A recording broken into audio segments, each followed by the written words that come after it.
আমাদের জাতীয় সঙ্গীত এবং রাষ্ট্রগীত দুটোই সমান সম্মানীয়। এটা আমরা বলছি না, কোর্ট বলছে। এখনই এই মিউজিয়ামে যান আপনারা, খবরের কাটিংস দেখতে পাবেন আপনারা নিউজ পেপারে। আমি এখনই দেখে এলাম, কোর্টের রায় আছে যে জাতীয় সঙ্গীত এবং রাষ্ট্রীয় গীত বা জাতীয় গীত অর্থাৎ বন্দে মাতরম এবং জনগণ দুটোই সমান সম্মানীয়। আমাদের কাছে দুটোই সম্মানীয়, কারণ দুটোই বাংলার অবদান, বাঙালির অবদান।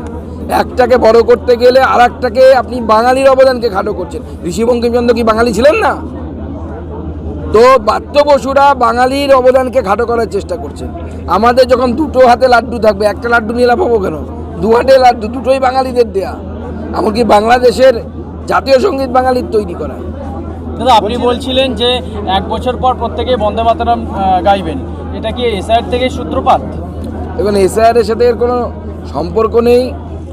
আমার বিশ্বাস আগামী বছর বাংলার মানুষ এই বন্দে মাতরম বিরোধী, ঋষি বঙ্কিমচন্দ্র বিরোধী, বাংলা বিরোধী এই রাজ্য সরকারকে উৎখাত করবে এবং আগামী বছর ভারতীয় জনতা পার্টির সরকার এবং মুখ্যমন্ত্রী গোটা রাজ্যব্যাপী বন্দে মাতরমের যে উদযাপন সমিতি তার যে সমাপ্তি করবে, সেই সমাপ্তি অনুষ্ঠান। দাদা, আজকে সকাল থেকে যদি দেখা যায় রাজ্যে নতুন করে তদন্ত নামলো ইডি, এবং সেখানে যদি দেখা যায় নারী পাচার, মানে কোনো কিছুতেই তো আর রাজ্য বাদ থাকছে না। বালি, কয়লা, নারী সবই তো পাচার হয়ে যাচ্ছে। অ্যাডভার্টাইজমেন্টটা দেখেন তো আপনারা, মনে হয় এই দোকানের বেনারসি ভালো, ওই দোকানের জামদানি।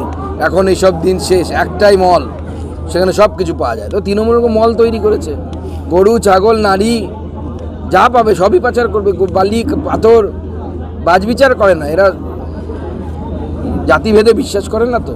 কয়লার জাতি, গরুর জাতি, সব জাতিকে এক করে দিয়েছে। চুরি সবখানে করতে হবে, বনে বনে, জঙ্গলে, জলে জঙ্গলে, যেখানেই সুযোগ পাইবে সেখানেই চুরি করবে। দাদা, 12টা রাজ্যে এসআইআর চলছে, কারোর কোনো অসুবিধা হচ্ছে না।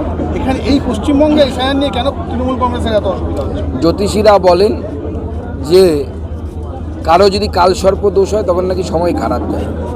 তো বাংলার ভাগ্যাকাশে এখন একটা কালসর্প বসেছে। এই কালসর্প যেহেতু আছে সেহেতু মানুষ মারা যাচ্ছে। কালসর্প সরলে পরেই দেখবেন সব ঠিক হয়ে যাবে। সেই কালসর্পটার নাম হচ্ছে তৃণমূল।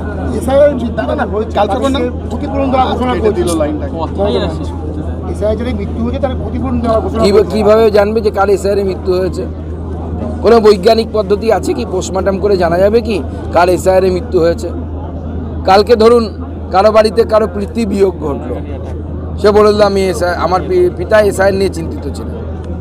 যার 2002-এর নামে লিস্ট আছে তার পরিবারও বলছে যে এসআইআর নিয়ে চিন্তিত ছিল। তো 2002-এ যাদের লিস্ট আছে সেখানে চিন্তার কোনো কারণ নেই। নির্বাচন কমিশন বলছে, আপনি আলাদা করবেন কি করে? এটা কিচ্ছু হবে না।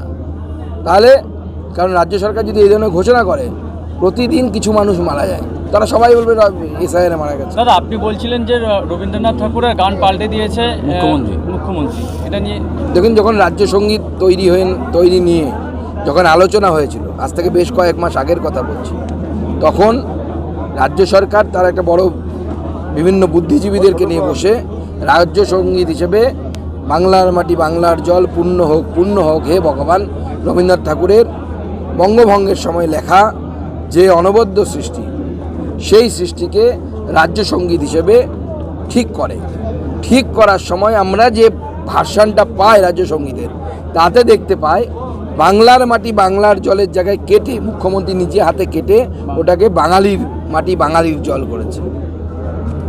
এইটা আমার মনে হয় গর্হিত অপরাধ। রবীন্দ্রনাথের উপরে কলম চালানো পাগল না ছাগল, আমার তো সেটা মনে হয় মাঝে মাঝে।